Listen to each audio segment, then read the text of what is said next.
So basically, because now I'm going to finish up what I said with the betrayal. Okay, one of my spiritual team members had betrayed me, and they allowed particular lower beings to come into my space and do specific things to me while I was asleep. Now, you have certain beings or spiritual team members that can access your field to certain degrees. These are trusted people, trusted members, and like you have one, only one that governs your crown chakra. Like I said in the previous video, how I was saying, like one of my members, team members, spiritual team, like would in order to, like, if I wanted to go to sleep, I would get him to, like, they do like light frequency over you, and that can like calm you and calm your field and close your chakra. But it's very calming, it's very therapeutic. Now, there are other ways to close your crown as well, but that's through crown manipulation, and that's what the matrix does. In another video, I talked about like how within the matrix, the ones that govern within the matrix, when they want to close your chakra, or when they want to close different senses or layers of your multidimensionality, they place nodes on you. So when you start to feel sleepy or real sleepy sometimes, be cognizant or wary of that, because many times that means that you are being manipulated. Your field is being manipulated. Like they're doing things to you, like placing nodes on you energetically. Anyway, but when I was on that lockdown process, where I couldn't do anything, like my spiritual team had me on a lockdown process, because after I wrote that declaration where I was so angry and I was enraged, it had caused like a ruckus within the dimensional realms or something like that, apparently, of what my higher self was saying, telling me that no one has ever done that, like challenged and rearranged their whole spiritual team, and cut ties with the particular thing I was affiliated with. And so my spiritual team was, my higher self, rather, because my higher self allowed me to make the decision, but really let me know everything that was going on and supported me in making the decision. But the physical counterpart of me was so angry that I was like, no. I was like, why would I want people around me that can't be in the thick, in the mud with me? Like, I'm going through all this stuff to complete these tasks and do what I need to do, and I have members within my own team that you not even willing to like go through the trenches, through the mud with me. And then when I started thinking about everything I've been through in my life, I'm like, some of that stuff didn't have to go down like that. Like, what? So anyway, so yeah, so the anger was justified for me anyway. So anyway, it caused the ruckus in the spiritual realm. So a bunch of beings, interdimensional beings, came into my space to witness me. Like, that's pretty much what it was. Like, everyone just wanted to come through and witness this being, like, who had the audacity to do this, that, and the third, and say this, because I went off.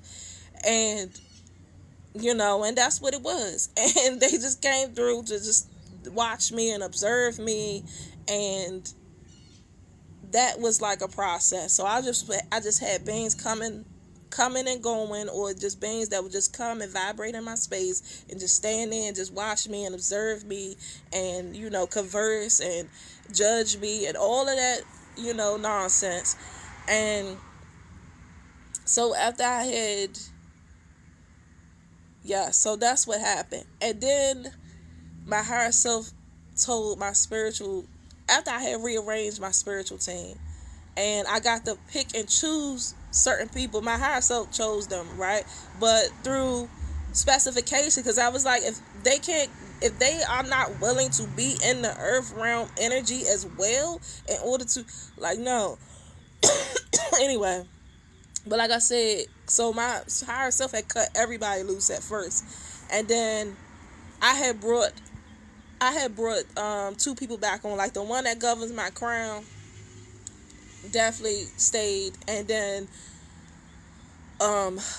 another one, like I said, she been with me for a while. She does a lot of stuff. She traverses most of the darker realms, and like she do a lot of stuff. And I'm like, no, I definitely kept her on, and I brought her back. Rather, I had her come back, and yeah. So then they had me on that lockdown process, and it was very militant.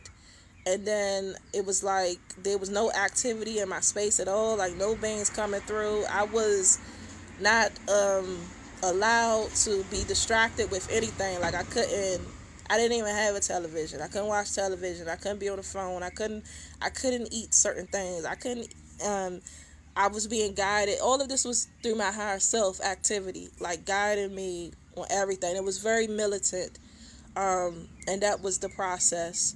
And then all of a sudden the so yeah, so and the one that betrayed me, because I also had like ancestors that could come through, like different ancestors that were allowed through. And one of my ancestors on my matriarchal line, she kind of stayed around me a lot.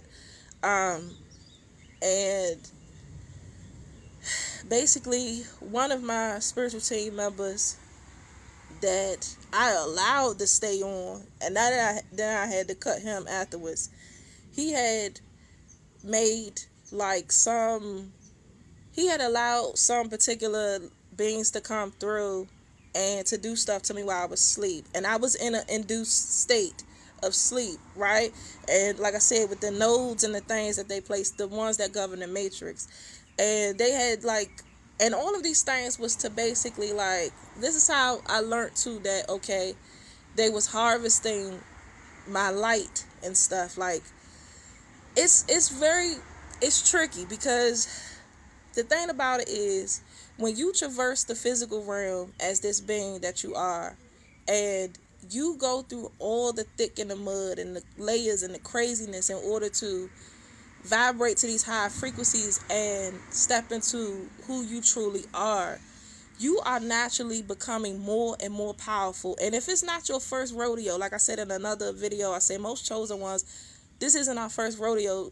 We already are high vibrational beings, and we already contain that. So when we come here, it's easy for us to hit the ground running and vibrate to these high frequencies eventually as we continue to come back into our power, because we're already powerful, and most of us are high rank and very revered within the spiritual realms. So when you are going through all the density and everybody knows what it takes to go through this physical realm. If you're a chosen one, you're going through way 100 times worse than what the average being is going through. It just is what it is. And imagine that you are expanding, your light just continues to expand, but you have higher dimensional beings as well, or those that have been corrupted, that exist within these higher dimensions, that are also looking at you and coveting your light. Because in the higher realms, it's all about ranking, and you are revered and respected based off of the amount of light that you carry. This is real shit, facts. And you are revered and respected. So when I found out my ranking, okay, and then to know, because when I asked that spiritual team member why he betrayed me, you know what? I'm not even gonna get into that. It was a stupid answer, but it hurt a bit, because I'm like, why? Why would it be that way for higher beings on the higher realms? Why are you thinking like that? But in the higher realms, it's ranking based off of the amount of light that you carry. You are respected and revered. So there are some beings that have already been infiltrated, that they will covet your light, everything that you worked for, going through the earth realm nonsense, all this stuff. They don't want to experience none of that stuff. They don't want to experience any of that. They don't want to go through that. But they want to take from you. They want to siphon from you. So when they just the matrix ones you got to worry about as well. It's some of the higher up ones as well, because there's infiltration within some of the higher dimensions, and that is insane.